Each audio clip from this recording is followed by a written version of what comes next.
begin tonight with breaking news out of West Allis. Two people are in custody after a chase that started in Illinois. The business was broken into by a bolt cutter. The lock clipped right off.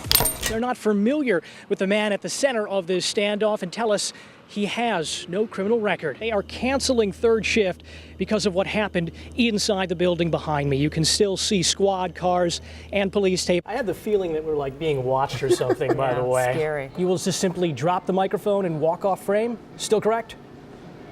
Yes, you'll be lucky to even see me. All the parties are pretty much on the same page. I'm apparently making lots of friends out here. Thanks, man. We're live at Summerfest. Jeremy Ross, Fox 6 News. Our big story at 10, a police department grieving. One of its officers killed in a car crash early this morning. Fond du Lac County investigators say a young boy died after he was hit by a truck in a parking lot. It happened last night in the village of Mount Calvary. Investigators say a 35-year-old man in a pickup was backing up when a 5-year-old boy ran behind the vehicle. The child was run over. He later died at the hospital. The names of the boy and driver are not being released at this time. The investigation is ongoing. One man is in the hospital and another in jail following a shooting overnight in Milwaukee. It happened around midnight near 27th and Burleigh. Officers say a 25-year-old man was shot and is being treated for serious injuries. They say a suspect is in custody. No word on what led to the shooting. New at 10, the winds of controversy over wind turbines. It is causing state lawmakers to weigh the price of efficient energy with public complaints. We've got more on the debate between power and health. Well, the Moose have moved in. Roughly 8,000 members of Moose International, that is. They're in Milwaukee for their annual international convention. Your time is running out to see the Real Pirates exhibit at the Milwaukee Public Museum. See what I did there? That's the pirate talk. I got it. I'll end it because we want to keep our viewers here. Pirates are leaving port on Memorial Day. The exhibit tells the story about the crew aboard the Witta. It's a real pirate ship that sank 300 years ago. Features old artifacts from the crew and, of course, some of their loot, or their loot, something like that. Listen at you. You know, I feel like I need a parrot, though. You've been watching Pirates of the Caribbean or something. Not bad. Yeah. Not a bad watch. Yeah. You know, I actually went to that this morning. Glad I did. Outstanding exhibit. They do talk like that. They talk a lot better than your impression. I would hope so. Today was the official homecoming for Larry the Log Roller. This was some video when Larry was pretty much, well, rolling nothing. He's the 22 feet 4-inch fiberglass symbol of Wabeno. He was damaged a few months ago after a tree fell on him. Larry was cracked into 3 pieces, fixed up by someone who vacations there. Now he's back on a roll. Standing tall. Breaking news anytime, fox6now.com. See you later. Something is wrong. A man who called this place home hasn't been there for about a week. Near the intersection of 52nd and Custer, his image rests on trees. We did the flyers. We went door to door. 22-year-old Yvonne Young disappeared January 1st. My fear is that The following day, he was supposed to see his mother. But Annette Perry says her son never made the visit. Hope, and at times, terrible thoughts stop by instead. my fear is that my baby won't come home. Perry says she called her son last Tuesday night around 10:30.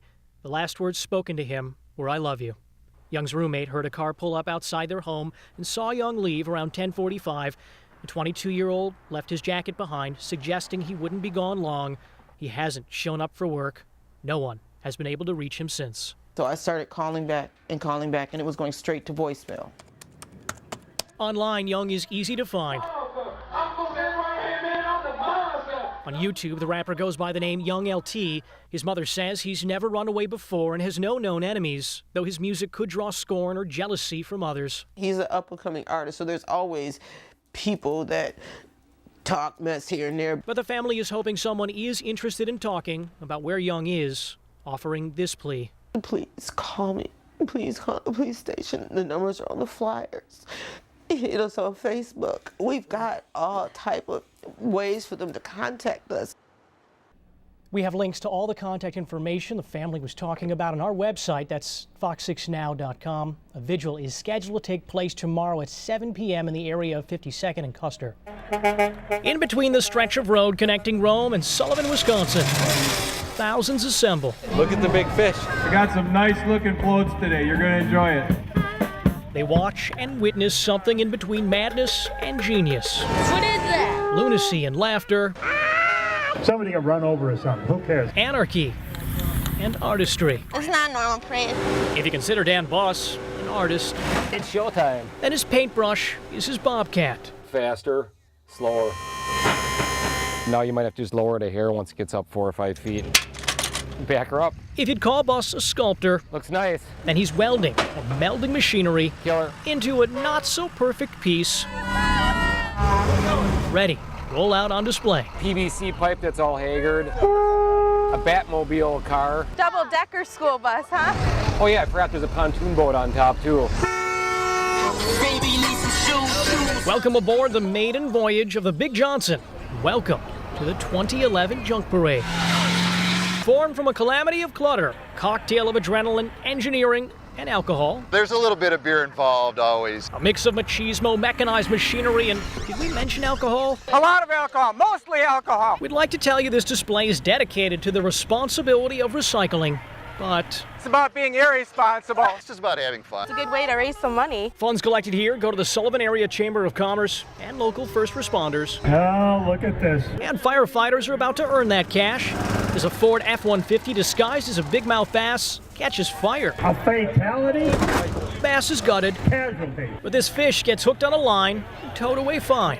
Success is sometimes measured in merely getting to the end of the parade. I'm a betting man and I have confidence in my junk. To make it to the finish line. If we cross there safely, we'll be fine. But it's a junk parade. You never know what they'll do. Redefining the phrase art is what you make of it. Proving one man's trash is another man's pleasure. Looks almost beautiful. Jeremy Ross, Fox 6 News. They are the games. The sounds and sights surrounding the holiday suds. It's the green beer that did me in. Thousands hit the Water Street bars. A lot of people drinking a lot of alcohol with fine Irish music in the background. Everyone is so nice on St. Patty's Day. If only that were true. People have too much to drink and become argumentative, and we have assaults. Come on, dude. Why don't you keep walking there, boss? Why don't you keep walking? You take care of him tonight, all right? People have too much to drink and drive, and they're dangerous. Milwaukee police count their numbers in a roll call as some try to count their alcohol intake. It keeps going. If they had a little bit too much to drink, we're gonna make sure they get into a cab. Taxi cabs. I promise you, I would never drive. Appreciate it. Policing the pavement, you'll find Officer David Gransart as he finds one violation Can't be walking around with a beer in your hand, though.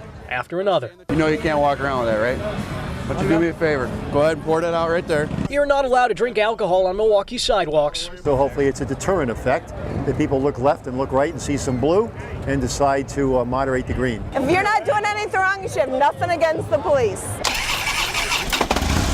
On bikes and on the lookout. Law enforcement hoping this holiday is marked by festivities rather than felonies. Happy St. Patty's Day! All we're trying to do is just keep people safe. The Milwaukee County Sheriff's Office says for the average weekend, they make 11 drunk driving arrests. They say last year during St. Patrick's Day, that number was 77.